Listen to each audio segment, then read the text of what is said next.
Hello and welcome back to the channel. My name is Krashy, and today I wanted to do a first impressions video talking about Duraludon, talking about whether or not I think that you should pick up this character.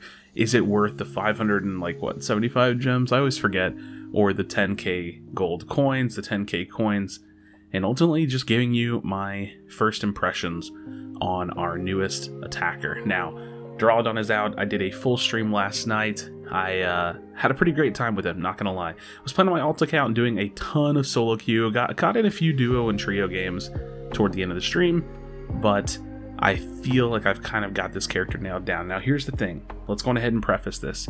This character is an AD carry. Now people ask me all the time, what is an AD carry? AD is an acronym standing for attack damage, and carry just means that it's a carry kind of character. It does a lot of damage. It's there to do a ton of carrying the team. So this is an AD carry.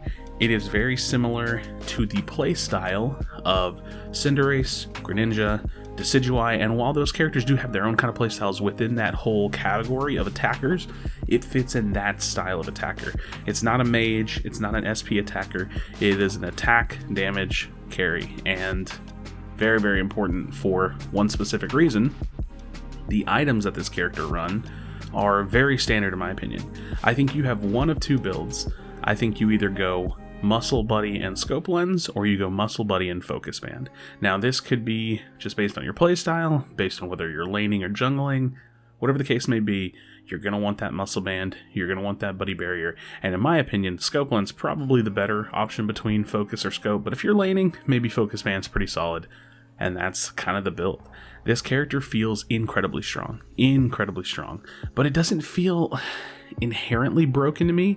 Now we're going to kind of touch on that a little bit, but at a first glance, it doesn't really feel like one of those characters that just comes out and is like, oh my god, like that needs to get nerfed immediately, but it also kind of does at the same time. I know I'm contradicting myself, just hang with me here.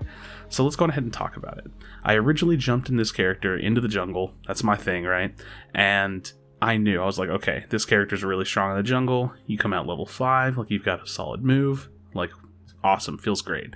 But the big question mark on the day after playing it was, how does this character feel in lane?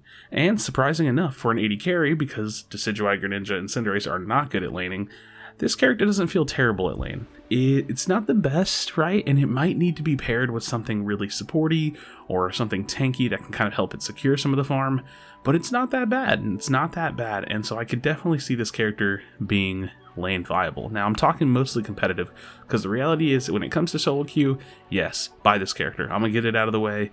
I think that this character is a for sure cop. Like, you want this character, it's worth the 10k gold, and yeah, I would definitely get this character.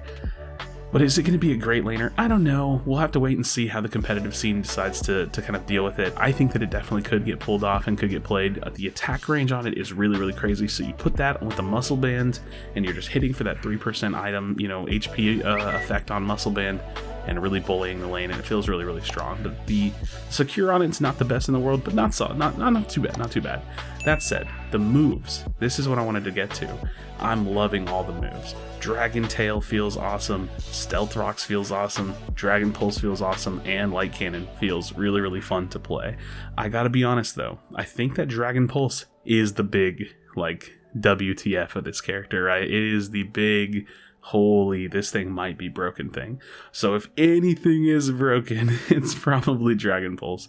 This thing does a crazy amount of damage when you have the little orbs and the little marks on people. It does crazy objective secure damage.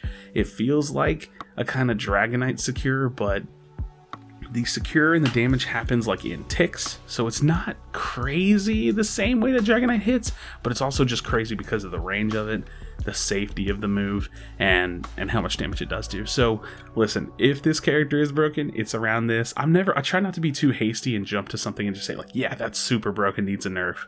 But this character feels pretty strong when it comes to Dragon Pulse. The irony is that Light Cannon feels really good too. I had a couple of games where there was like a really dive heavy team comp, and I was running Light Cannon, and they would dive on me, and I would just hop into Light Cannon, and I would just kind of like shred them down as they were getting close to me.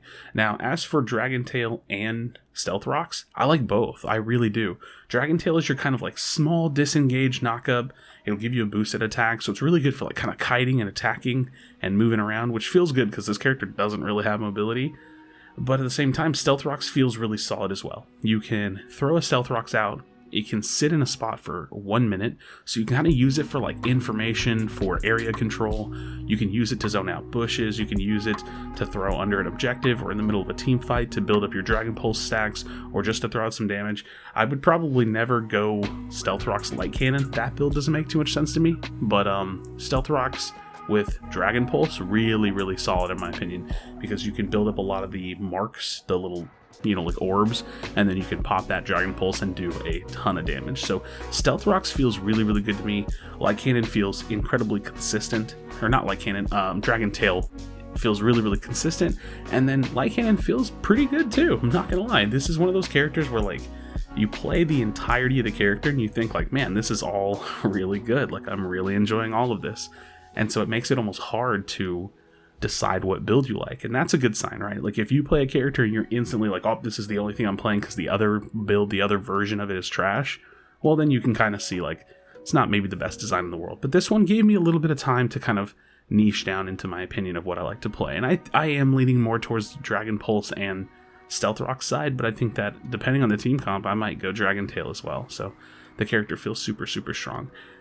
Like I said, as for team comps and just like the playstyle of this character, you just need to be positioning really well with the character. It feels like it's self-sufficient enough. It's got a really good crit chance. I think it's like 20% crit chance and like 20 to 25% lifesteal once you hit some of the higher levels. So the character truly can kind of like brawl out and stay alive with itself and do some good damage and you know, just kind of fight and stay alive and poke at range, and it's got crazy range, and it's got crazy range. This is essentially the design that like Decidueye wishes it could be, where you have really strong abilities, right? That's important because you don't really have much mobility. That said, for the battle item, I can't really imagine running anything other than eject button on this character right now. Like, I guess you could kind of cheese it and run X attack and just kind of go crazy and do a bunch of damage. That is really like a solo queue type of thing to do, really. I'm not gonna lie. You don't really see a lot of X attack and that like almost like suicide heavy playstyle where you have like no utility for yourself in competitive, but you could maybe pull that off in solo queue. But I definitely recommend just like having an eject button, something that will help you stay alive and zone and you know, put some distance between you and your allies and your enemies and things like that. So I don't know. I think this character feels really good. I definitely think it's worth picking up. If I was putting it on a tier list right now, I would probably put it A+ tier or S tier. Not really sure. Probably A+ tier just to be a little conservative with it. But that said, I would love to know your thoughts in the comments section down below. So friends, drop a like on the video, subscribe to the channel if you haven't already, and leave me a comment telling me what you think about Duraludon, how you've been playing it, what build you've been using, and what your preferred abilities are. As always, friends, thank you so much. Be sure to be kind to one another, tell someone that you love them, and I'll see you on the next video.